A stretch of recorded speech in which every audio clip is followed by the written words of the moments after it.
Ryan Lawson stared at the text on his phone and felt his stomach drop. Tonight, 7:30. The restaurant on 5th Street. Megan had finally said yes, after 3 weeks of careful messages and half-finished plans. And now the date was real, and it was happening in less than 2 hours. And Ryan was standing in front of his closet wearing nothing but a towel and a look of pure panic.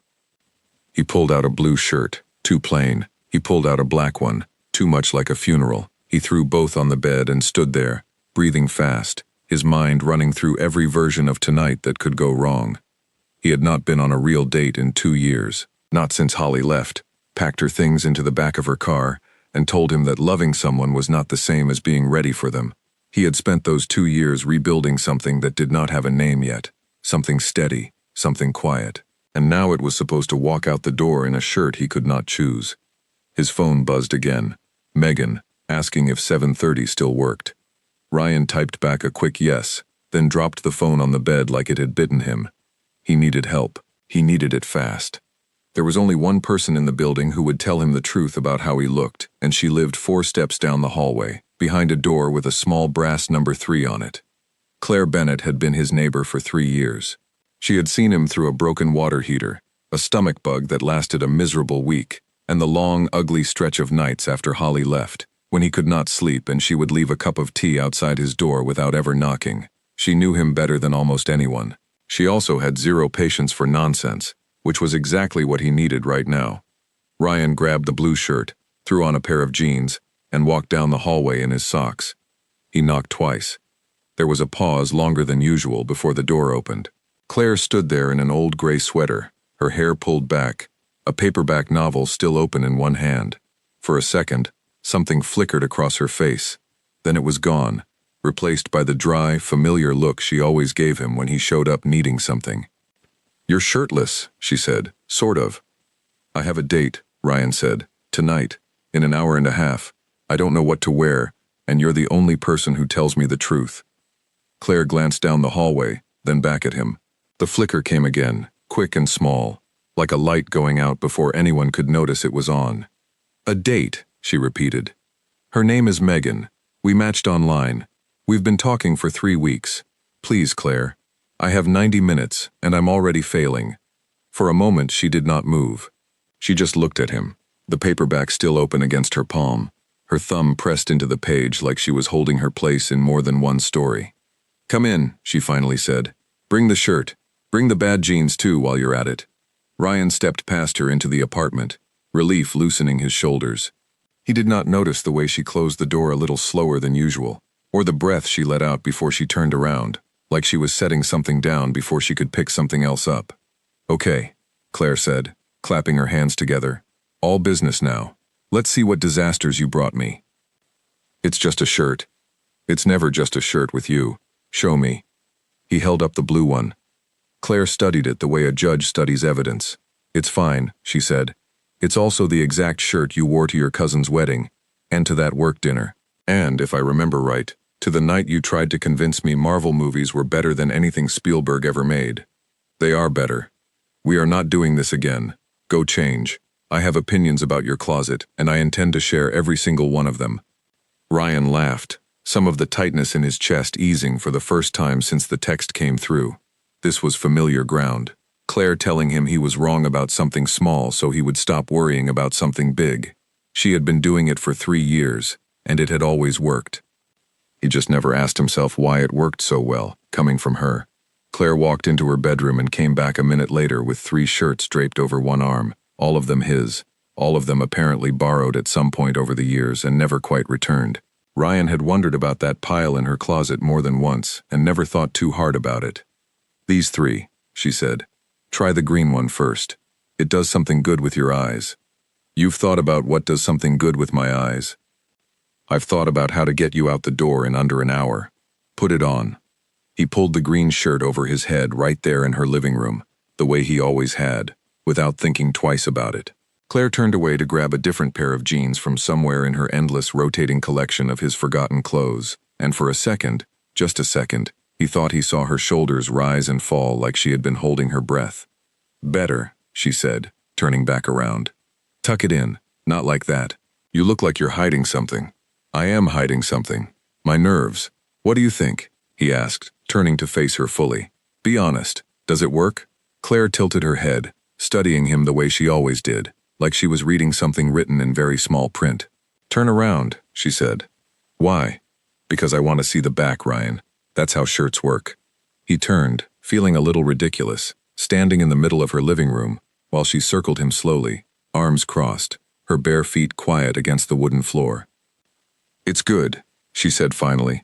It fits you better than the blue one ever did. You've had that blue shirt since we met. I think it might be older than this friendship. Don't insult the blue shirt. It's been loyal. It's been boring. There's a difference. He laughed, and for a moment the panic in his chest eased into something almost playful, the two of them falling into the same easy rhythm they always had, the one built out of 3 years of borrowed sugar and late-night complaints and small kindnesses neither of them ever made a big deal out of. What about the jeans? He asked, glancing down at himself. Those are fine. Surprisingly, did you actually iron them, or did you just sit on them correctly? I have no idea what either of those things means. That tracks. Claire walked over to the small mirror by her door and gestured for him to stand in front of it. Look at yourself. Tell me what you see. Ryan looked. He saw a guy in a green shirt who had washed his hair too fast and forgotten to check if his socks matched. I see someone who is going to be late. You have time. Stop spiraling.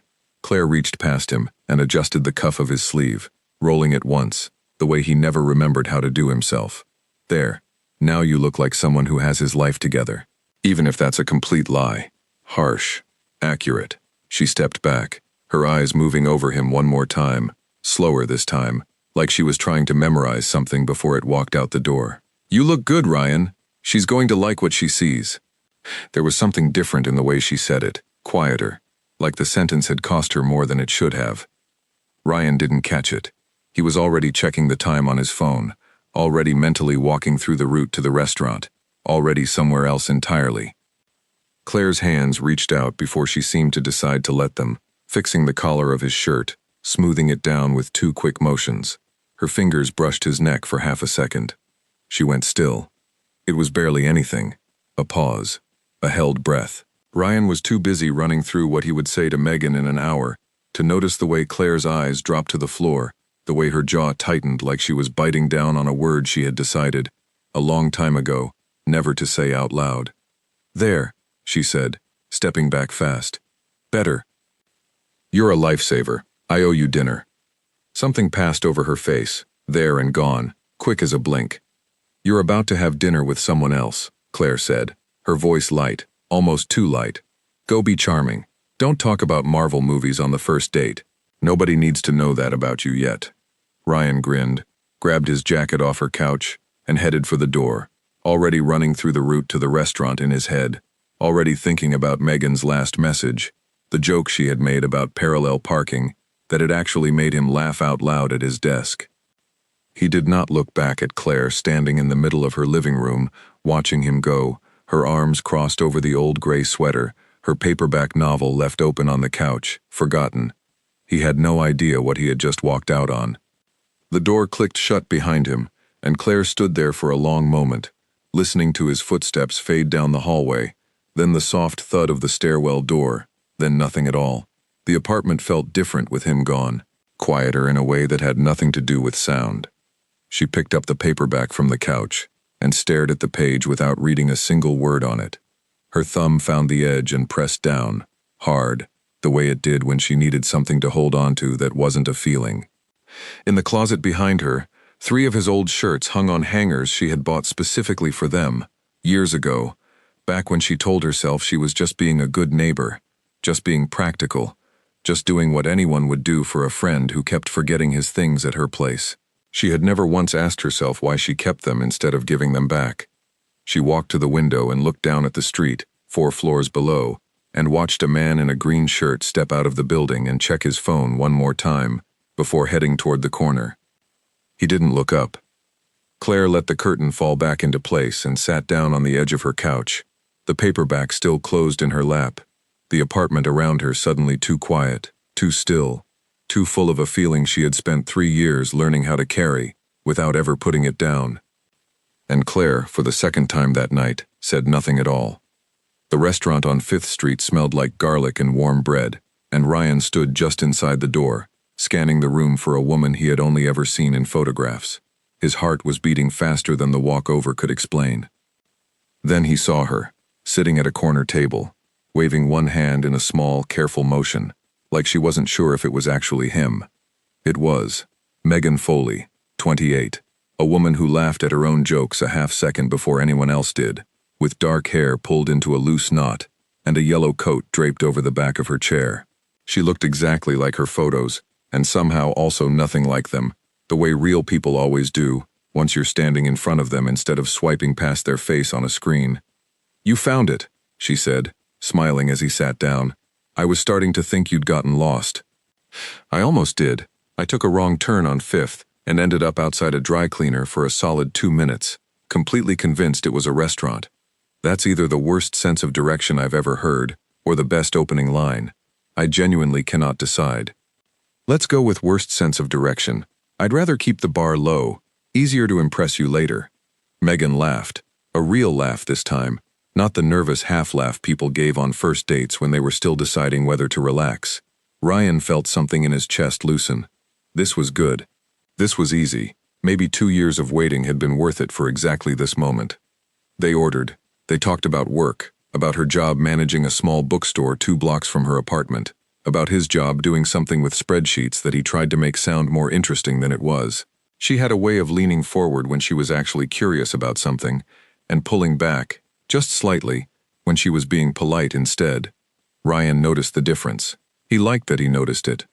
"So," Megan said, swirling her water glass, "tell me something about you that isn't on your profile." Ryan thought about it. "I haven't been on a date in 2 years. Megan's eyebrows went up. 2 years. That's either very impressive or very concerning. Bit of both, honestly. I went through a breakup that took longer to get over than the relationship actually lasted, which feels like it shouldn't be allowed, but apparently it is. What happened? If that's not too forward of a question for someone you met 90 minutes ago. She left, said she loved me but wasn't ready for me, which is a sentence I've spent a lot of time trying to understand and never quite managed to. I've never heard anyone say it that well before. I read a lot of breakup memoirs. Working in a bookstore does strange things to your vocabulary." She smiled, but there was something thoughtful behind it now, something that lingered a beat longer than the joke required. "Who got you through it?" "The 2 years, I mean. Nobody does that completely alone." The question landed somewhere Ryan wasn't expecting. "My neighbor, actually," he said. "Claire. She lives down the hall. She used to leave tea outside my door on the bad nights, back when I couldn't sleep. Never said anything about it, just left it there and walked away." "That's sweet," Megan said. "What's she like?" Ryan thought about it, and the answer came faster than he expected. "Honest, funny in a way that sneaks up on you. She told me an hour ago that my favorite shirt makes me look like a substitute teacher, which is both insulting and probably true." He laughed, shaking his head. "She picked out what I'm wearing right now, actually, before I came here." "Your date outfit was chosen by another woman," Megan said, amusement flickering across her face. "That's either very trusting of you, or you two are closer than you're letting on." "We're just neighbors," Ryan said, too quickly, the way people do when a question lands somewhere they haven't fully looked yet. "Friends. She's been there for 3 years. It's not like that." Megan didn't push. She just studied him for a second, something unreadable behind her eyes, and then changed the subject to a book she'd been meaning to recommend to a customer all week, and the conversation moved on, easy and light, the way first dates were supposed to feel.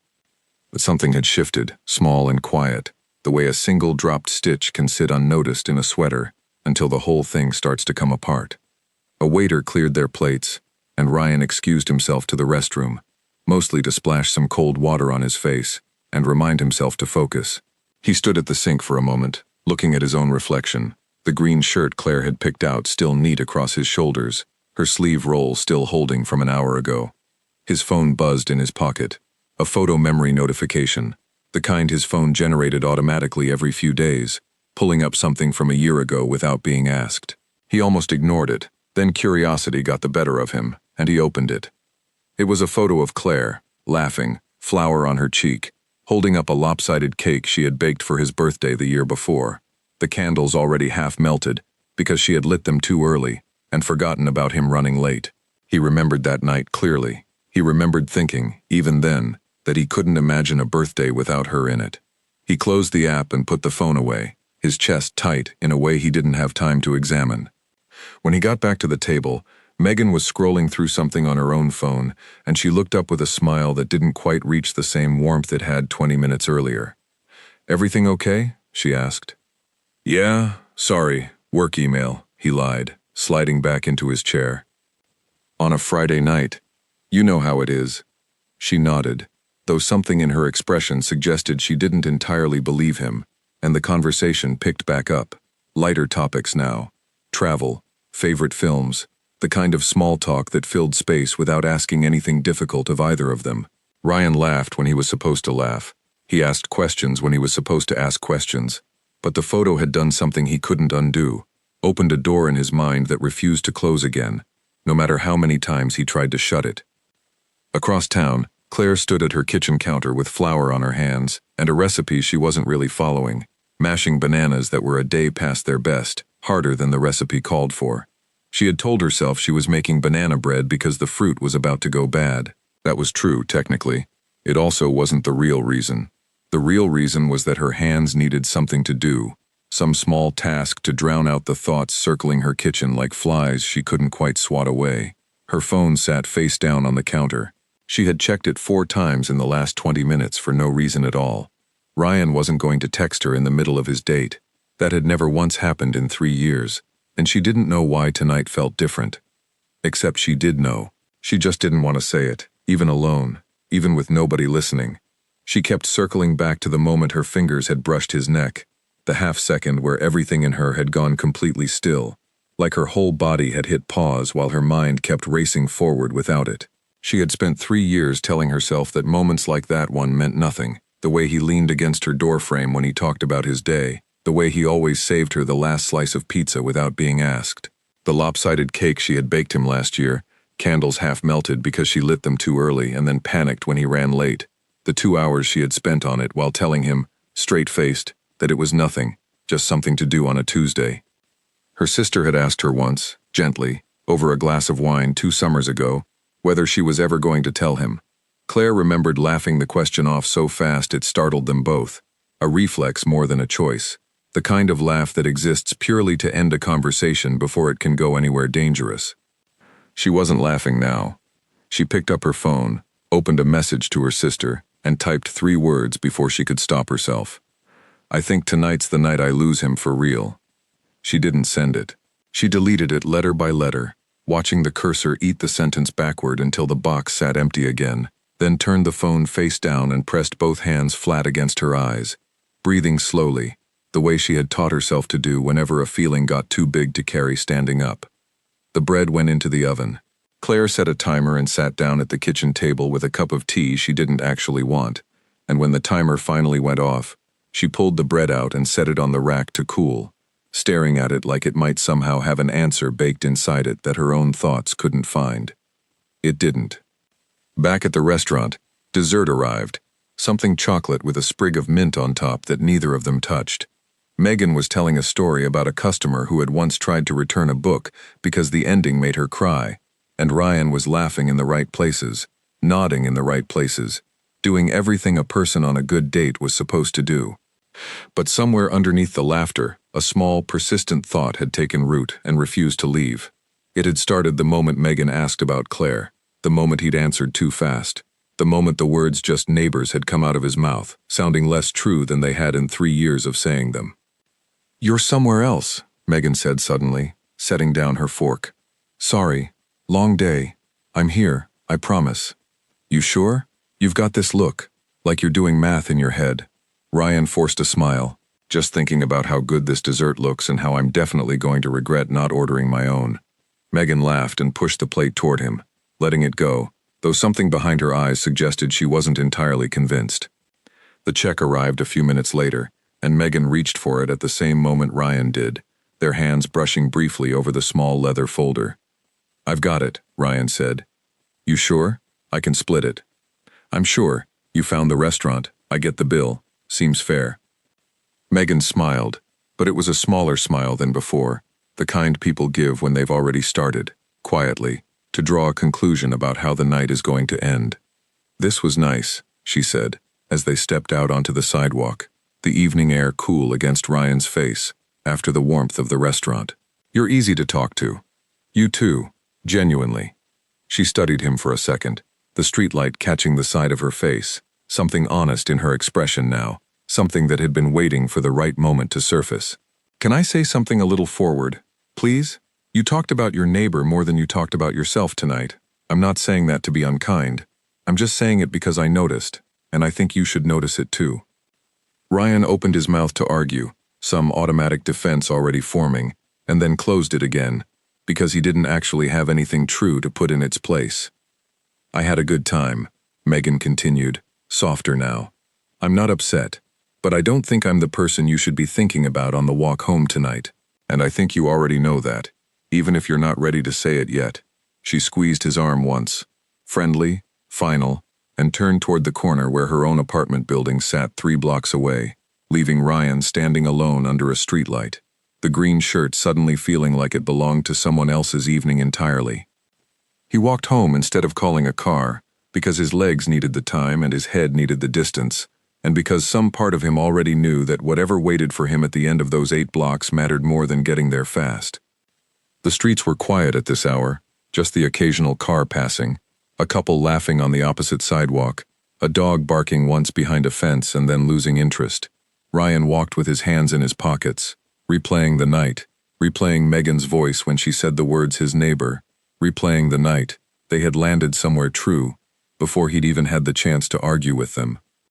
He thought about the photo, the lopsided cake, the half-melted candles. He thought about every birthday for the last 3 years, and how Claire had been at every single one of them, quietly, without ever making it about her.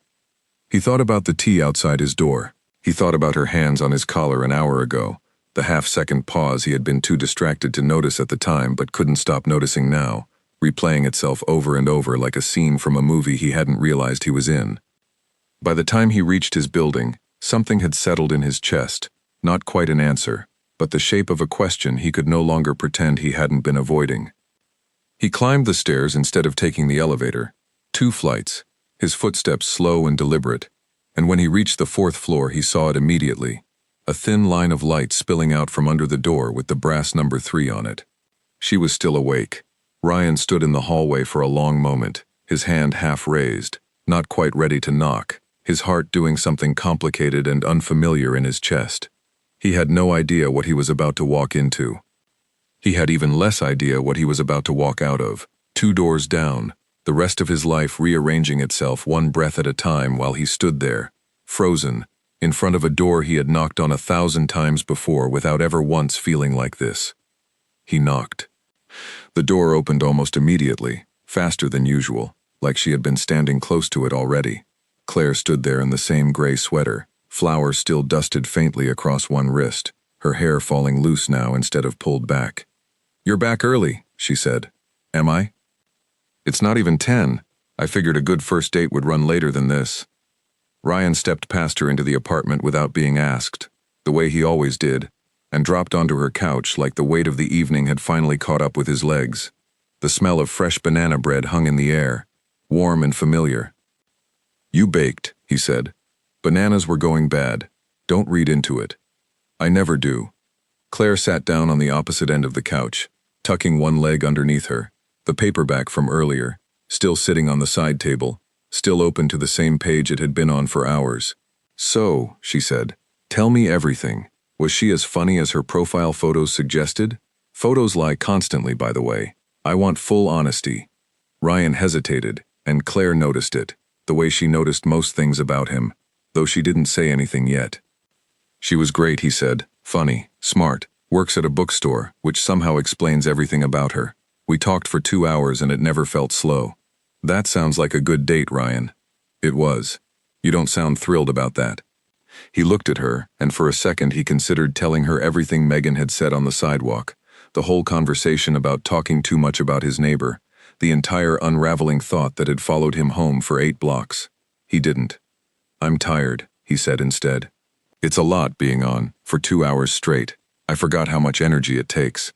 Claire studied him with the same expression she always gave when she suspected he was leaving something out, the slight narrowing of her eyes, the way her mouth pulled to one side. She let it go, for now. "Did you talk about Marvel movies?" she asked instead. "I did not. I showed incredible restraint. Growth. I'm proud of you." "You should be. It was difficult. Tell me one good thing about her. Just one. I want to know if my outfit choice was wasted on someone who didn't deserve it." Ryan thought for a moment, picking at a loose thread on the couch cushion. "She does this thing where she laughs at her own jokes, a half second before anyone else does, like she already knows it's funny and she's just waiting for you to catch up. That's either charming or deeply concerning. I need more information before I rule." "Charming. Definitely charming." "Fine. 1 point in her favor." Claire pulled her knee up onto the couch, settling further into the cushions, the easy comfort of the moment pulling them both deeper into it, without either one noticing. "What did you order?" "Some pasta thing with too much garlic in it. I'm going to taste like garlic until Tuesday." "Gross. Please don't breathe near me for the rest of the week. You're the one who told me to relax and stop being so careful about everything." "I relaxed. I ordered the garlic." "There's relaxed, and there's a public health concern. There's a difference."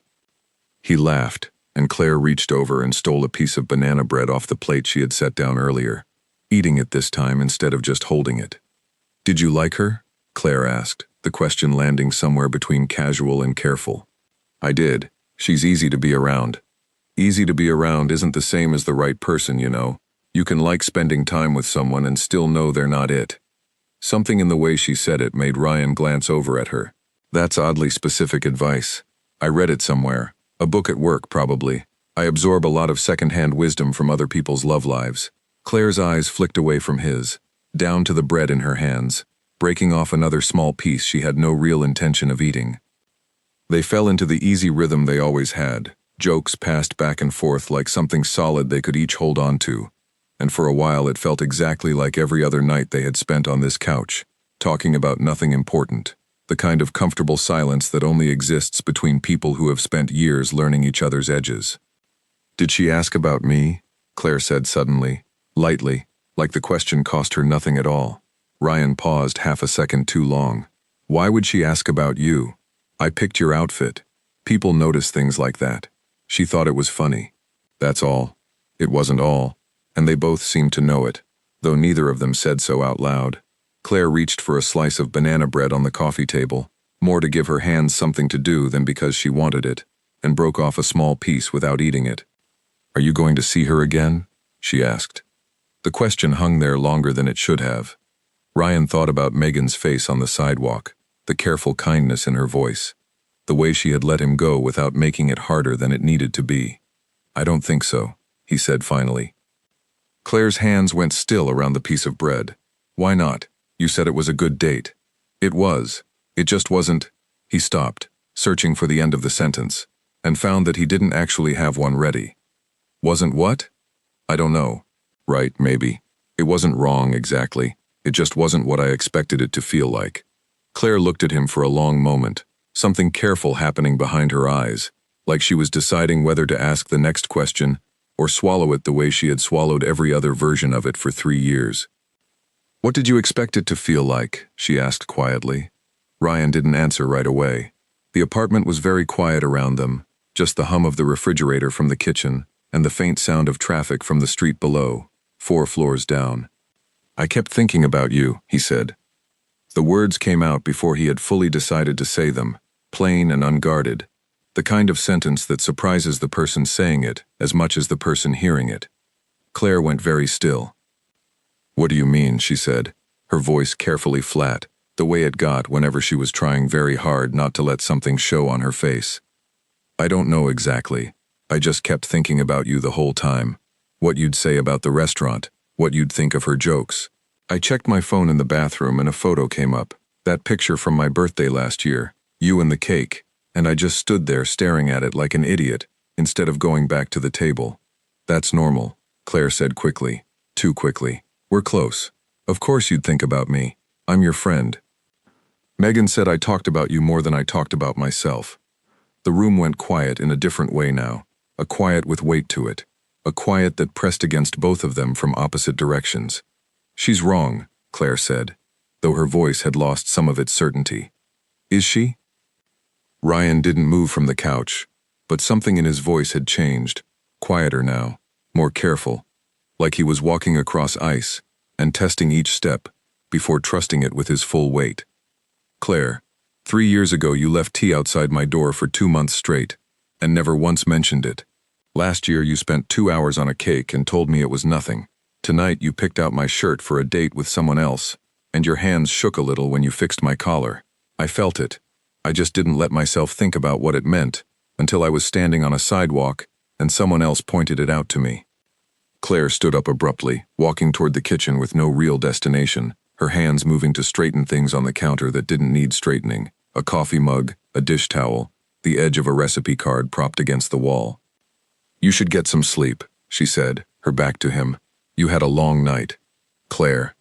It's late, Ryan. You're tired, and you're reading into things, and tomorrow you'll feel embarrassed about all of this, and I'd rather neither of us have to live with that. I'm not tired. I've never felt less tired in my life. She laughed, a short, brittle sound with no real humor in it, still facing the counter, her shoulders rigid. This is a strange thing to do, you know. Coming home from a date with someone else and deciding, suddenly, in my kitchen, that you've had some kind of revelation. That's not fair to me. That's not fair to either of us. You're right, it's not fair. None of this has been fair, for either of us, for a long time. I just didn't know it until tonight. Claire's hand found the edge of the counter and gripped it, her knuckles going pale, and for a moment neither of them said anything at all, the silence stretching long and taut between them, the kind of silence that has a shape, a weight, a presence of its own. Claire, look at me. She turned around slowly, and for the first time in 3 years, Ryan saw something on her face she had never once let him see before, something raw and unguarded and frightened. The careful walls she had built over 3 years of late-night teas and borrowed shirts and lopsided birthday cakes, finally showing the first real crack. I need to tell you something, she said, and I need you to let me say all of it before you say anything back. Can you do that? Ryan's heart was beating somewhere up in his throat. Okay. Claire took a breath, the kind of breath that comes before something a person has carried for a very long time finally sets itself down. I've been in love with you for 2 years, she said.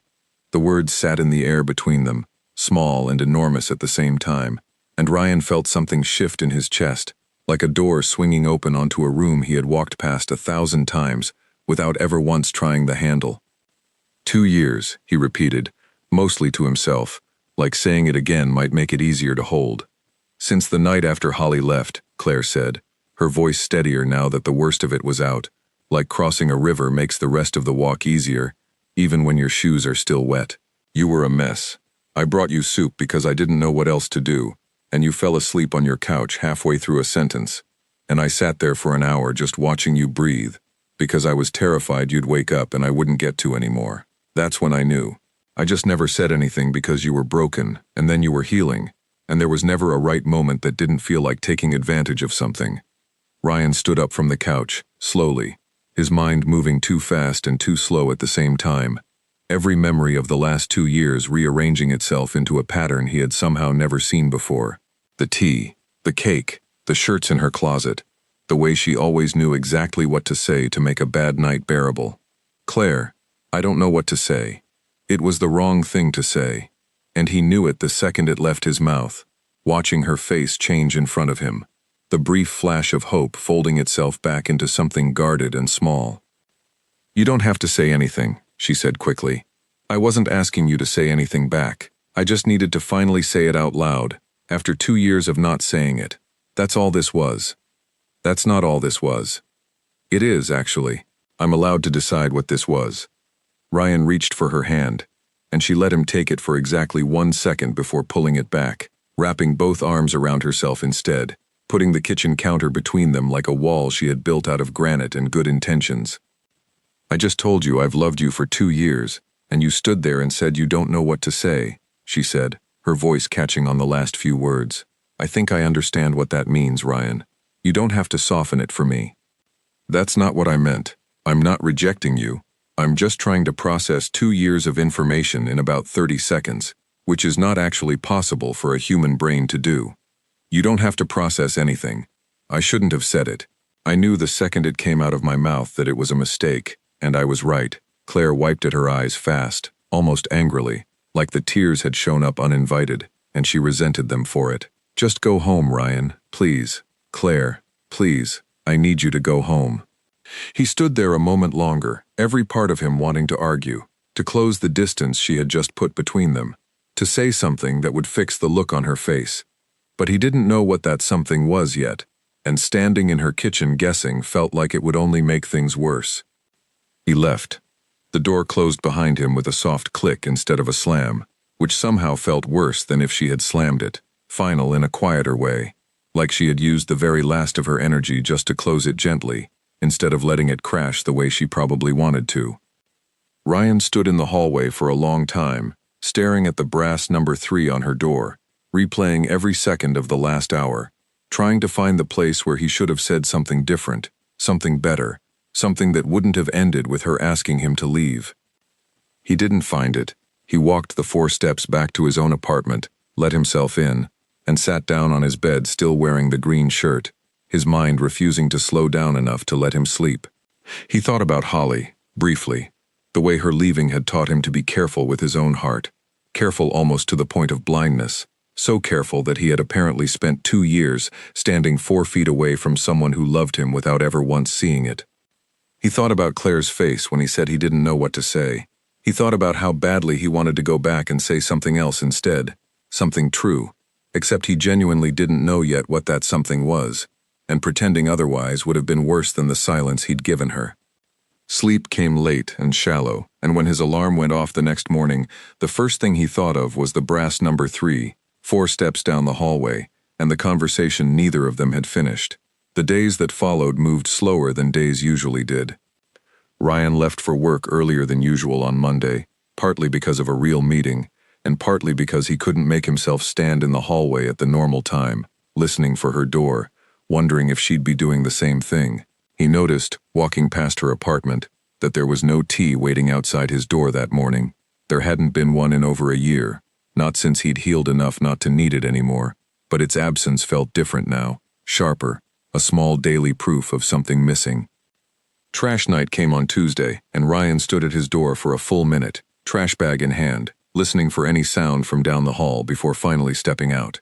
The hallway was empty. He told himself that was a relief. It wasn't. He called his friend Noah on Wednesday evening, mostly because he needed to say the whole story out loud to someone who wasn't involved in it, someone who could tell him honestly whether he was about to make the biggest mistake of his life by doing nothing. "So let me get this straight," Noah said, after Ryan had walked him through the entire night, the date, the walk home, the confession, the closed door. "Your neighbor, who has been quietly in love with you for 2 years, finally told you, and your response was, you don't know what to say." "Man, that's rough. That's genuinely rough." I panicked. I didn't have time to think. "You had 2 years. The information was right there the whole time. You just weren't looking at it." "That's not helpful, Noah." "I'm not trying to be helpful. I'm trying to make you feel the appropriate amount of bad about this so you actually do something." There was a pause on the other end of the line, the sound of Noah shifting, probably settling into a chair somewhere across town. "Do you love her?" Forget what you said in the moment. Forget being caught off guard. Right now, today, sitting on your bed feeling sorry for yourself. Do you love her? Ryan didn't answer right away, and the silence stretched long enough that Noah laughed quietly on the other end. "That's an answer too, you know." "I don't know how to separate it," Ryan said finally. 3 years of knowing her. The tea, the cake, the way she's been there for everything. Every bad night, every stupid small problem, without ever once making it a big deal. I don't know if that's love or if it's just what having a good friend feels like. I've never had to tell the difference before. Did you think about her during your date? Honestly? The entire time. I checked a photo of her in the bathroom in the middle of dinner with another woman. That's not normal, right? That's not a friend thing." "No," Noah said. "That's not a friend thing." Ryan closed his eyes, lying back against his pillow, the phone warm against his ear. "I think I've been scared to look at it directly. After Holly, I told myself I'd be more careful next time, and somehow being careful turned into not looking at the thing that was right in front of me the whole time, because looking at it meant admitting how much it could hurt if it went wrong. It already went wrong, Noah pointed out. You're lying in bed at 9 on a Wednesday talking to me, instead of being 4 doors down talking to her. I'd say it's already hurting. Might as well try the version where it could also go right. After they hung up, Ryan sat with his phone in his hand for a while, thumb hovering over a different name in his contacts. He owed Megan something, even if it was just honesty, the kind she had already offered him on a sidewalk a week ago, without asking for anything in return. He typed out a short message. Thank you for Friday. You were right about what you said outside the restaurant. I needed to hear it, even though I wasn't ready for it in the moment. I hope you find someone who can give you their full attention from the first minute. You deserve that. Her reply came 20 minutes later, short and warm, no bitterness in it at all. Go talk to your neighbor. I had a feeling about her the whole night. Good luck. He set the phone down on his nightstand and stared at the ceiling for a long time, something settling in his chest that felt less like guilt now and more like clarity, the kind that only shows up once a person stops trying to talk themselves out of what they already know. Across the hallway and 4 steps down, Claire was having a similar conversation with her sister, sitting cross-legged on her bedroom floor with her phone propped against a pillow, a bowl of cereal she wasn't really eating balanced on her knee. You actually said it, her sister said, something like awe in her voice. After 2 years of refusing to say it, you just said it. I didn't plan to. It came out because he was sitting there thinking about me, during his date with another woman, and I just couldn't hold it in anymore. And he said he didn't know what to say. He said he didn't know what to say. Claire pushed a spoonful of cereal around the bowl without eating it, which is its own kind of answer, isn't it? If he loved me back, he'd have known immediately. People don't need 30 seconds to figure out whether they love someone. That's not true, and you know it's not true. You've had 2 years to sit with this. He's had about 4 hours. That's not the same amount of time to arrive at the same conclusion. I asked him to leave. You panicked. I didn't panic. I protected myself. There's a difference. Her sister was quiet for a moment, and when she spoke again, her voice was gentler. The voice she used when she was about to say something Claire didn't want to hear. Is there, though? Because from where I'm sitting, it sounds like you waited 2 years to finally tell him the truth, and the second things got uncomfortable, you sent him away before he had a real chance to respond. That doesn't sound like protecting yourself. That sounds like you finishing the job of pushing him out before he could do it first. Claire didn't answer, because she didn't have a good argument ready, and the silence said more than anything she could have come up with. By Friday, a full week after the date that started all of it, the hallway between their 2 doors had become the quietest place in the building. 2 people who used to talk every single day now passing each other only in memory, each one waiting for the other to make the first move. Neither one quite brave enough to be the one who did. Ryan stood outside his door on Friday evening, holding a small paper bag from the bakery 2 blocks over, the kind of thing he used to bring Claire without thinking twice about it, and stared down the hallway at her door for a long time before turning around and going back inside, the bag still unopened on his kitchen counter. He wasn't ready yet, but he was getting closer, and somewhere down the hall, behind a door with a brass number 3, Claire was getting closer too, neither of them realizing that the other had already started walking back toward the same door they had both, for very different reasons, been too afraid to knock on again. Saturday morning arrived gray and quiet, rain tapping lightly against Ryan's window, the kind of weather that made staying in bed feel like the only reasonable decision a person could make. He didn't stay in bed. He got up, made coffee he barely drank, and stood in front of his closet for the second time in a week, except this time, there was no countdown clock, no panic text from someone he barely knew, no 90 minutes to figure out who he wanted to be. There was just a Saturday morning and a decision he had been circling for 6 days without letting himself land on it. He pulled out a plain blue shirt, the same one Claire had called boring a week ago, the same one she had told him belonged to a friendship older than most relationships survive. He put it on anyway, not because he didn't care what she thought, because he wanted her to see him exactly as he was, without anyone helping him choose, without anything borrowed or staged, just the actual person who had spent a week figuring out what he was too scared to say the first time she gave him the chance. He thought about the bakery bag still sitting unopened on his counter from Friday night, now slightly stale, and decided against it. This wasn't about bringing her something. This was about finally showing up with nothing in his hands and everything in his chest instead. He walked the 4 steps down the hallway he had walked 1,000 times before, past the spot where she used to leave tea, past the place where his hand had hovered, unable to knock, 6 nights ago. He stood in front of the door with the brass number 3 and didn't hesitate this time. He knocked.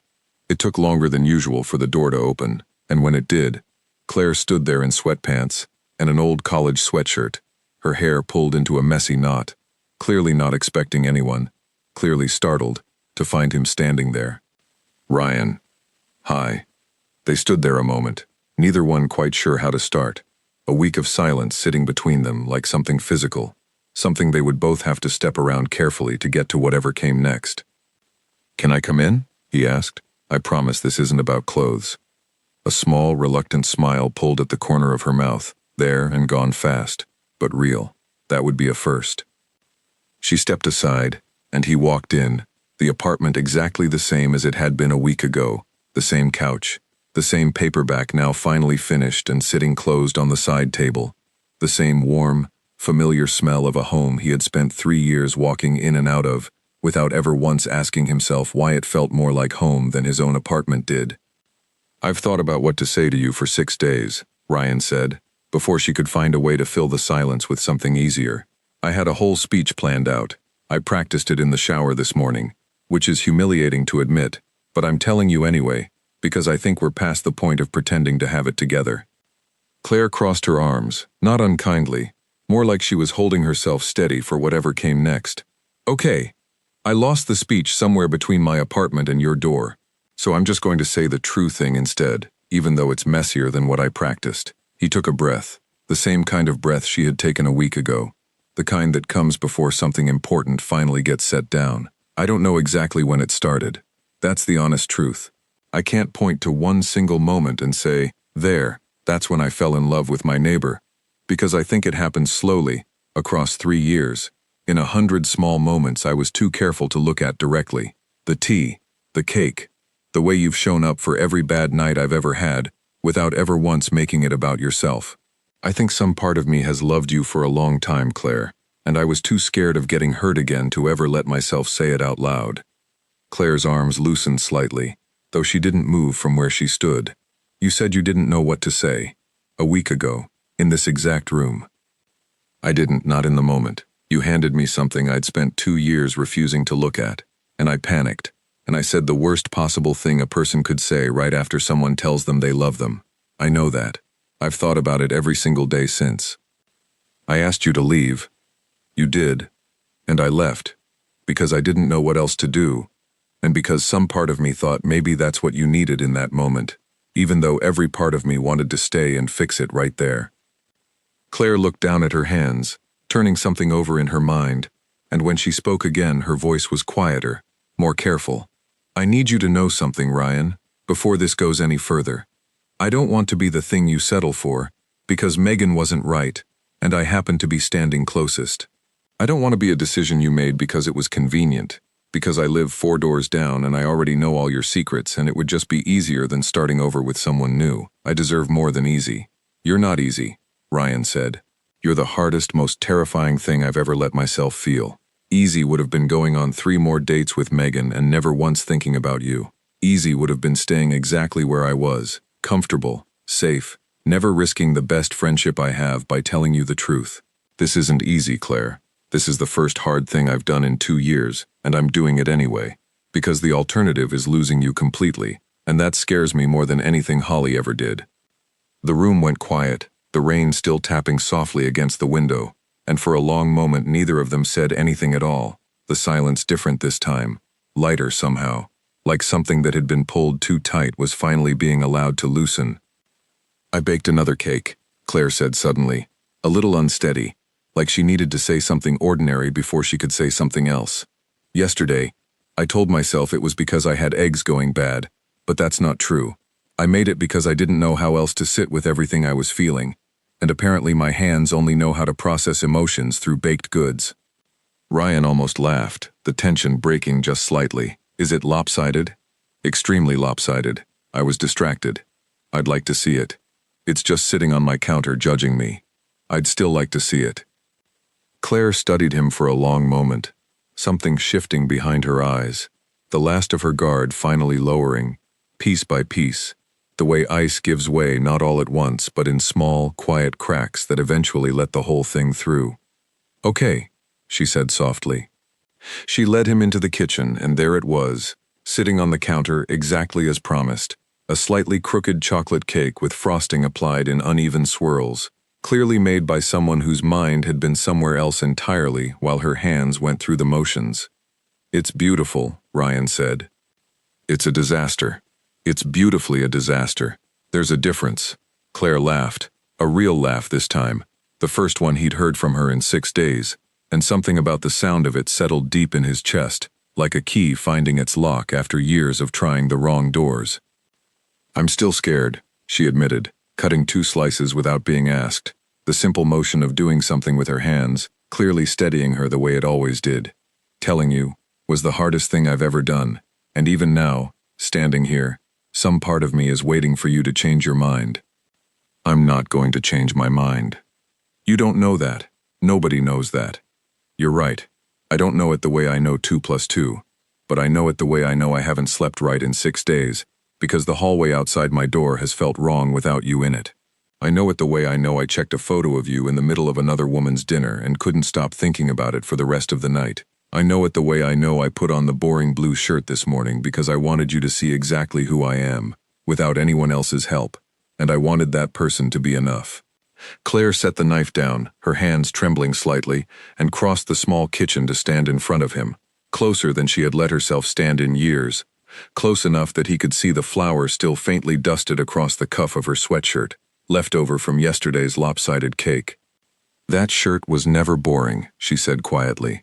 "I just liked having an excuse to tell you what to wear. It meant you'd come find me. I would have found you anyway. I know that now." He reached out slowly, giving her every chance to step back, and when she didn't, he tucked a loose strand of hair behind her ear, the same gentle, careful motion she had used on his collar a week ago, except this time neither of them looked away. "Can I kiss you?" he asked. "I'd like to ask this time instead of just thinking about it for 2 years. Claire's answer was a small, certain nod, and when he leaned in, the kitchen around them felt exactly the way it always had, warm and familiar, and smelling faintly of chocolate cake. Except now, it felt like something neither of them had to pretend about anymore.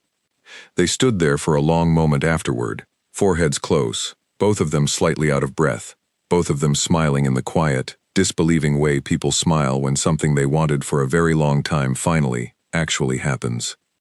"For the record," Ryan said, "I'm still not admitting Marvel movies are better than Spielberg." "For the record," Claire said, laughing against his shoulder, "I was never actually going to let that go." Outside, the rain kept falling softly against the window, and 4 doors down an empty hallway, a door with a brass number 3, stood slightly open for the first time in a week, no longer a barrier between 2 people who had spent 3 years circling the same truth, but simply a door, the same as it had always been, leading exactly where it was always supposed to lead.